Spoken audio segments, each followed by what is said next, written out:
Hello, my name is Brent Eubanks from the S&B Safety Department. We're here today to talk about fall protection and S&B's fall protection policy. S&B's fall protection policy states that any time an employee is 6 feet or more above the work surface, working on a scaffold, or in an elevated lift basket, they must maintain 100% tie-off at all times. Before you begin your elevated work, first step in your process should be to inspect your safety harness to make sure that it is safe for you to use. You want to inspect all your straps to make sure they're not deteriorated or damaged in any way. You're looking for things like tears, loose threads, possible mold in the straps where someone's left it laying on the ground to get wet. Remember, we should always keep these stored up off the ground so in the event it does rain, they don't get wet. You want to check all your hooks on both your lanyards. We use a double lanyard system here. You want to check both your hooks to make sure that they lock and unlock and work properly. To achieve 100% proper tie-off, you should always have at least one lanyard hook secured to an approved tie-off point at all times. Let's talk about proper tie-off. You should always secure your lanyard to an approved anchor point. Something that's able to withstand a 5,000-pound load. 4-inch welded pipe or larger. If you're going to tie off on a scaffold, tie off to the vertical leg. Same thing with handrails and mid-rails on a structure. Always use the vertical leg. Structural steel. The approved tie-off points in an aerial lift basket.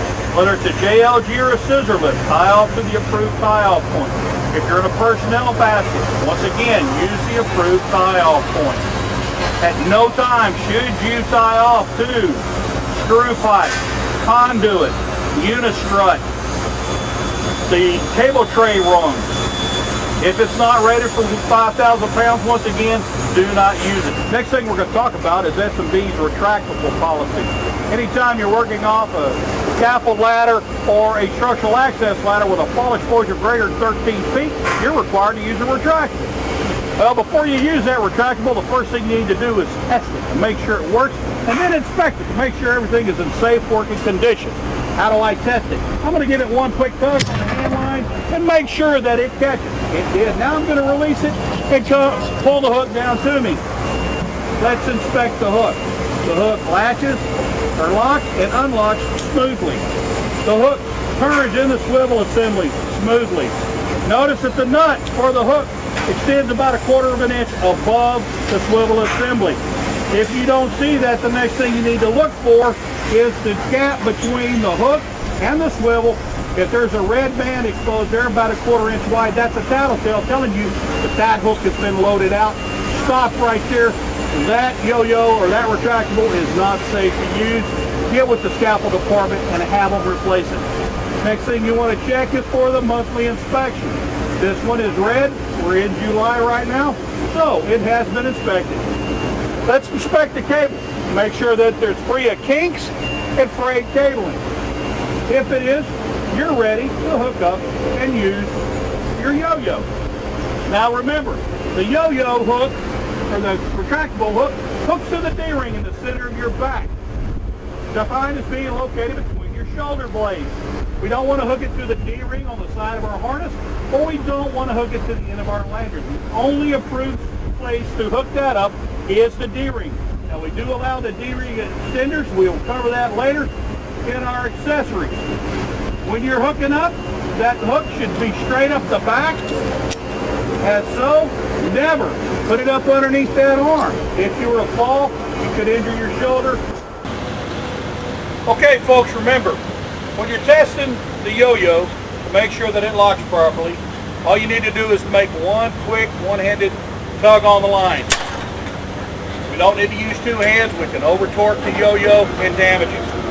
This yo-yo rope, the tagline, is only used for raising and lowering the hook.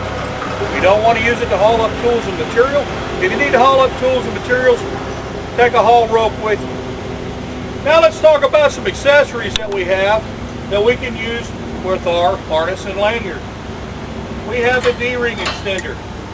The D-ring extender is just that. It extends the distance of your D-ring from your harness For folks that have trouble possibly reaching around to connect the yo-yo, or if we need just a little bit extra distance on our lanyard, it's only you're only allowed to use this particular D-ring extender that is issued from the tool room.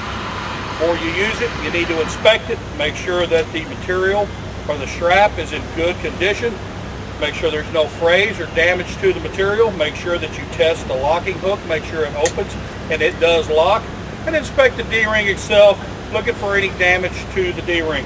Okay, now let's talk about cheaters. Cheaters should be used anytime you have a difficulty in tying off. You have a large diameter pipe, large beam that you can't tie off around. When you use the cheater, the proper way to use the cheater is hook the ring around the object that you're trying to tie off to. So you don't need that much distance around the tie off. Take a double wrap around that object. Once again, we're trying to shorten your fall potential as much as possible, but still give you a tie-off point that you can use. You never want to choke the cheater. You don't want to take the hook and put it around the cheater cable itself. It always needs to go hook to ring.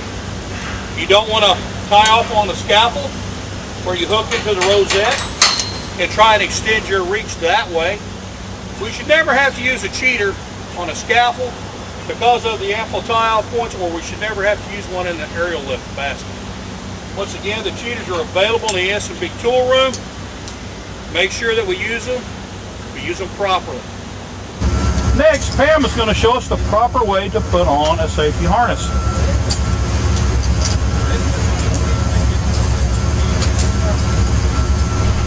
Notice she draped the straps across her shoulders. She's going to go ahead and connect her chest strap. I'm going to make sure that the chest strap is midline across the chest and snug. You don't want it too tight, but once again, you don't want it too loose. Next, she's going to connect her leg straps.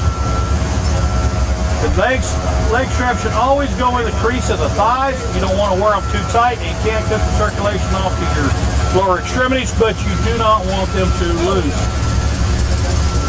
Anytime that you wear your harness, you should wear your harness 100% fastened. Don't walk around dragging the leg straps. You can damage them. Also, make sure that your lanyard hooks are secured and not dragging the ground. We can damage the lanyard hooks or the lanyard material. All right, Pam's all ready to go. Now she's going to hook up to the yo-yo, and she's going to show us how to properly climb the ladder and access the scaffold using the fall protection provided for her.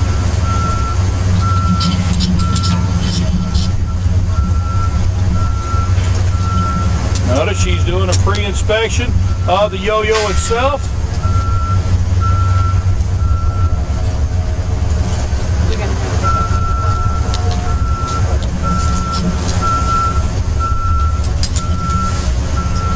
Once again, notice the D-ring's located in the center of the back. Turn around so they see them. The D-ring's located in the center of the back between the shoulder blades, and she's got the yo-yo going straight up over her head.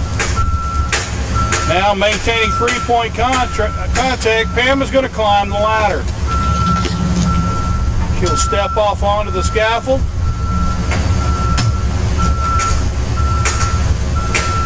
And before she comes off the yo-yo, she's going to secure her tie-off to the scaffold itself. So she's tying off to the vertical leg. Once again, that's the proper tie-off point on the scaffold because it is the strongest point of the scaffold. Notice she didn't let that free fly up. She's using the tagline as directed. Now the next thing we're going to have Pam do is change her tie-off point so we can demonstrate maintaining 100% tie-off at all times on a scaffold. Notice she has her one hook still connected. She's going to take her other lanyard hook and hook it to another tie-off point. And she will disconnect her other one. Once again, she has now moved on the scaffold. She's maintained her 100% tie-off and is in compliance with the company policy. Remember, folks, S&B's fall protection policy falls underneath our cardinal rules. Any violation of a cardinal rule will lead to immediate termination. We thank you for your time, and your family thanks you for coming home safe. Have a good day.